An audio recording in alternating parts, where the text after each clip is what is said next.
Oryo and the Moon Who Felt Unwanted, a bedtime story about 10 minutes. One peaceful evening, as the last golden rays of the sun disappeared behind the hills, Oryo the panda sat quietly on a grassy hill. Above him, the moon slowly rose into the sky. But something seemed different. The moon did not look bright and cheerful. Instead, it looked sad, very sad. Oryo tilted his head. "Moon," he called softly, "why do you look unhappy tonight?"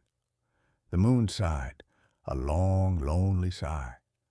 "Because I think nobody likes me." Oryo blinked. "What do you mean?" The moon looked down at the sleeping forest.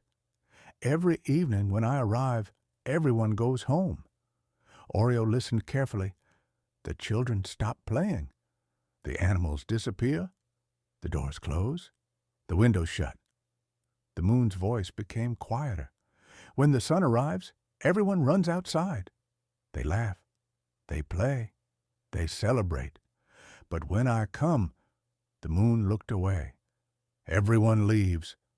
For a moment, Oryo didn't know what to say. The moon continued. "I think they are happier without me." The panda thought carefully. Then he smiled. "I don't think that's true." The moon looked doubtful. "It is? How do you know?" Oryo stood up. "Because we're going to ask." The moon looked surprised. "Ask who?" "Everyone." And so their journey began. First, Oryo visited Tilly the turtle. Tilly was slowly walking along a forest path carrying a basket of berries. "Good evening, Tilly," said Oryo. "Good evening," she smiled. Oryo pointed at the moon. "The moon thinks nobody likes him." Tilly stopped walking. "What?" The moon looked embarrassed. Tilly laughed gently. "Oh, moon, that's not true at all." The moon looked up. "Really?" "Of course." Tilly sat down beside the path. "There are many evenings when I am still traveling home after sunset." The moon listened carefully. "My little turtles wait for me. Sometimes I worry I won't arrive before dark." She smiled. "But then I see your light." The moon blinked. "My light?" "Yes. Your light shows me the path. It helps me see the rocks. It helps me cross the stream. It reminds me that I am not alone." Tilly looked warmly toward the sky. "When I see you shining above me, I feel safe." The moon became a little brighter, just a tiny bit. Next, Oryo visited Lulu the bunny. Lulu was sitting outside her burrow, wrapped in a soft blanket. "Hello, Lulu," said Oryo. "Hello?" "The moon thinks nobody likes him."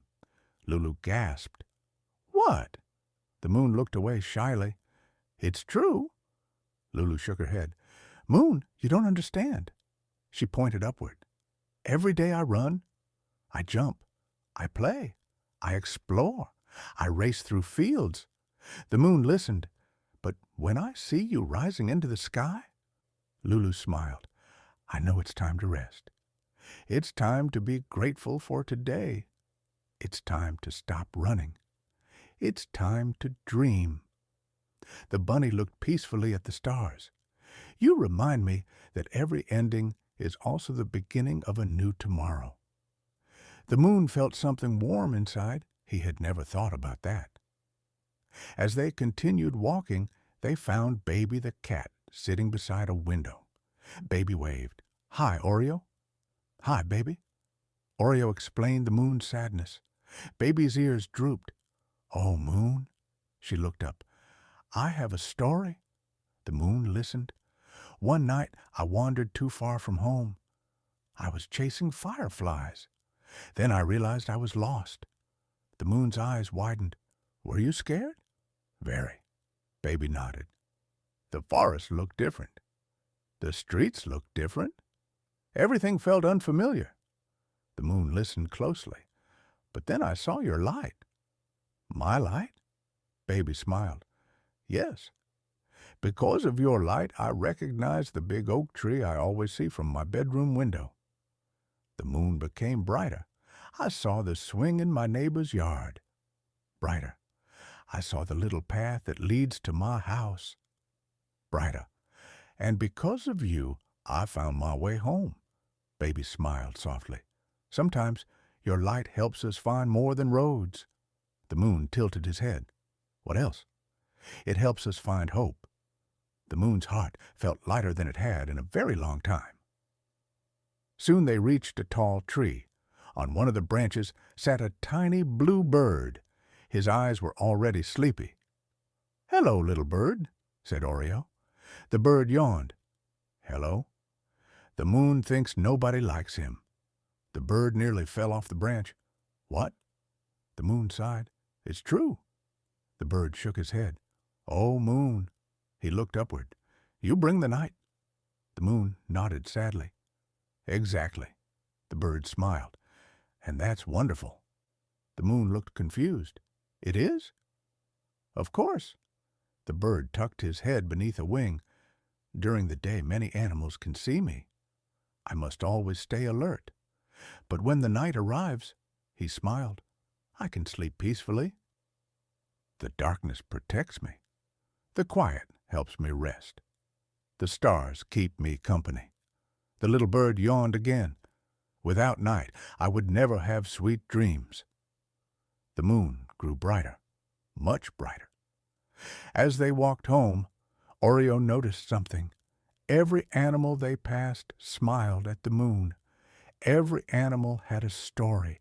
Every animal had a reason. The moon had spent so long looking at closed doors that he had never noticed what was happening behind them. The doors weren't closing because animals disliked him. The doors were closing because families were gathering together. Children were being tucked into bed.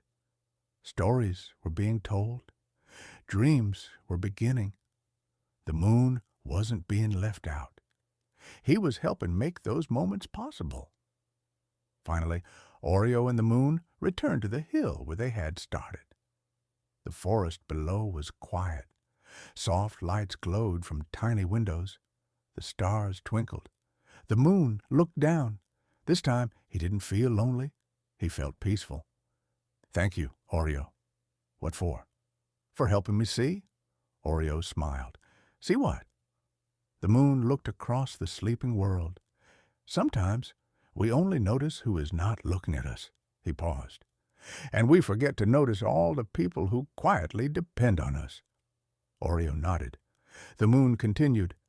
"I thought I was unwanted. But really, his silver light spread across the hills. I was loved in ways I couldn't see."